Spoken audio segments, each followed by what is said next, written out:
So I think there are a lot of people out there that don't think abortion is murder because it doesn't fit this definition. So in my reply to this person, I mentioned the Holocaust, I mentioned slavery. At the time, these things were legal, were done legally.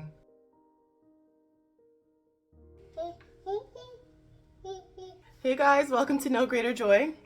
Muji here. I'm joined by my co-host, Nino. Say hi, Nino.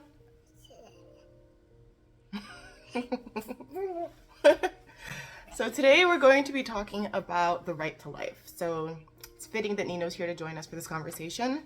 And I want to start out by telling a story. So my aunt is a reverend sister in Nigeria. Her name is Sister Mary Rita. And she's been a reverend sister for almost 60 or so years. And she founded an orphanage in Ogoja, which is a small village where my family originally is from.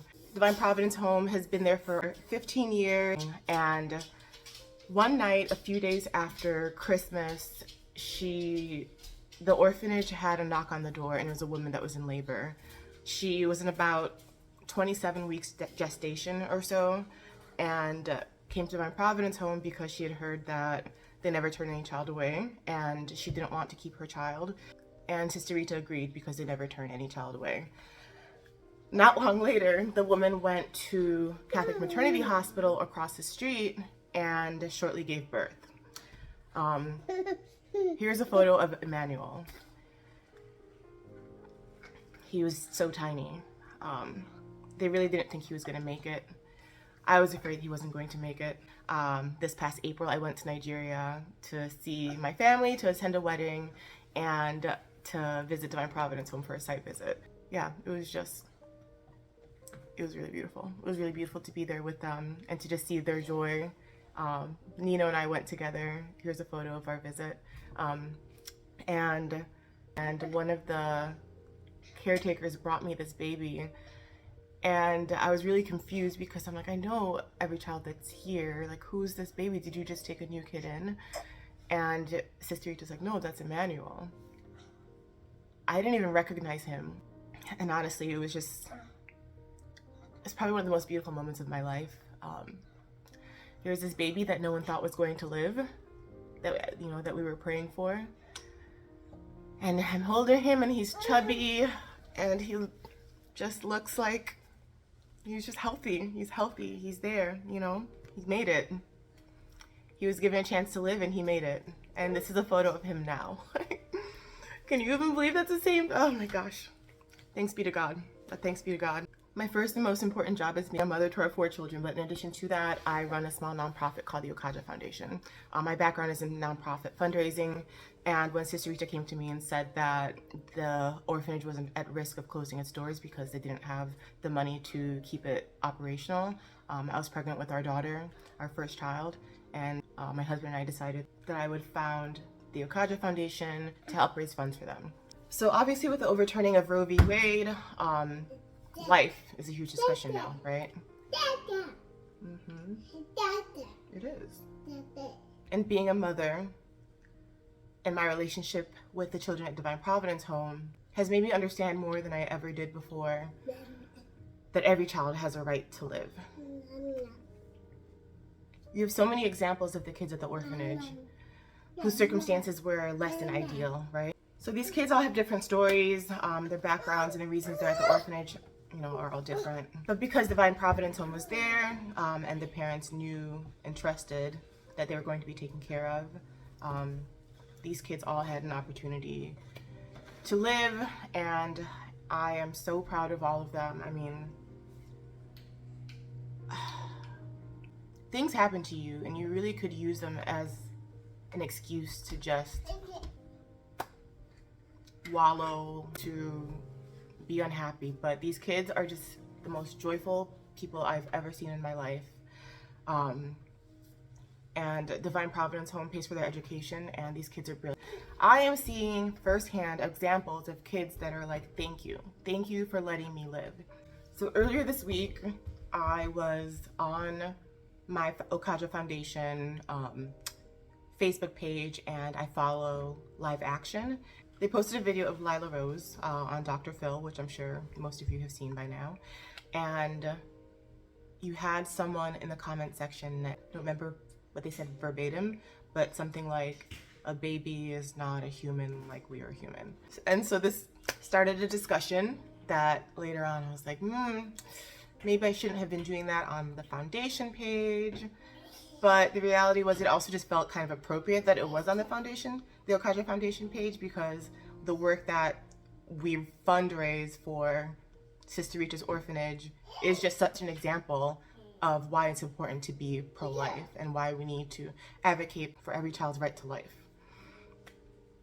These are kids that I know and I love, and I can't imagine the world without them. So one of the things that this pro-abortion person said online in our conversation was that abortion is not murder, and I asked them to explain why. And they defined what they pulled as a definition of murder that's commonly used. I think there's probably several. But the main one that's used, and when I searched it, it said the unlawful premeditated killing of one person to another. And the person said that because abortion is legal in the United States, it's not murder. So I think there are a lot of people out there that don't think abortion is murder because it doesn't fit this definition. So in my reply to this person, I mentioned the Holocaust, I mentioned slavery. At the time, these things were legal, were done legally. And that was just to say that you can't let your government leaders tell you what's right and wrong. In the end, it comes down to what's morally right and not what's necessarily legal. You would hope that laws reflect what morals should be, but unfortunately, we know that that's not where we're at. The first right that a person has is the right to life. You also have the argument where people are saying that the government shouldn't dictate what a woman does with her body, but we already know that the government dictates what we all do with our body to some extent. You can't just use your body and punch someone in the face. My body, my choice. No, please do not choose to punch me. So we already know that the government and the laws are put into place to protect one another. And if we're using our body to harm someone else, that's when it's illegal. We need to protect these babies. I mean, they start off very small, but this is what they turn into if you let them. I blame this culture that wants us to shout our abortion. I blame a culture that tries to make us feel that an abortion is not a shameful thing. I blame a culture that has turned a blind eye to how Planned Parenthood was even founded. Let's not forget that Margaret Sanger, the founder of Planned Parenthood, was a eugenicist and a racist. So the reality is, Planned Parenthood has this history and is now predominantly, more than anywhere else, in Black community. And what's really, really sad is that we can't even agree on the fact that a baby in the womb is a baby. Some of these arguments that I see out here are people saying it's not murder, not aside from the fact that they say that it doesn't fit the definition of murder, because a baby in the mother's belly is not actually a baby. And it's not even consistent. Perhaps a mother is killed, a car accident, murdered, but that's considered a double homicide. Like those are two deaths. So now we're just picking when a life is a life. A life is not a life when we say it's a life. But somehow society has just accepted this. Oh, it's a life if the mother wants to keep it. Like, what is this logic? Emmanuel, 27 weeks, looked like he was not gonna make it. That is the baby that I held. I held on to him because they gave him a chance to live. And look at him now. There's a woman that I actually saw who was speaking about the fact that her mother went in for an abortion and the abortion procedure failed. The doctor tried to kill her outside of the womb and that failed too. We have doctors that are killing babies when they actually come out of the womb because the mother had the intent to have it aborted. How are we not all recognizing that this is such an atrocity, that this is just sick? You have people advocating for abortion at 9 months, all the way up until the baby is full term. And like Lila Rose said in the video, they also don't want to recognize the mental health impact abortion has on the mother. It's not just about the baby. We're also caring about what the ramifications of abortion are toward the mother. There are also people out there that are spreading misinformation about what an abortion actually is. People that are saying that the overturning of Roe v. Wade no longer allows a mother who has lost her child to have her child removed. People are actually getting confused now. Like, a lot of these conversations that I'm seeing are people that think that that's the same thing as an abortion. When a baby dies naturally in the womb, a procedure is done to remove that child who's already deceased. That is not an abortion. An abortion is a procedure that kills the baby. So where do we go from here? Because we need to be better, and we need to be on the same page. And we need to look at what we know to be right, to be true, to be godly. Look deep down into your heart and just recognize the fact that a baby, an unborn, is a human life.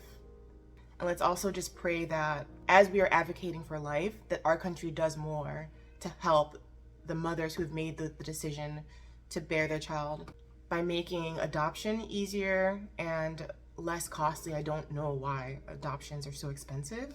Can someone explain that to me? Do you know? Because it doesn't seem like it should be tens of thousands of dollars to adopt a child. I also pray that our government does more to support the foster care system. So our government needs to do better in supporting the mothers that choose to keep their children, or supporting children who are removed from unsafe homes. We need to do more for the kids. So thank you for listening. If you want to learn a little bit more about Divine Providence Home and the Okadra Foundation, just visit theokadrafoundation.org. But thank you guys for listening. Look forward to talking to you guys again, and God bless you.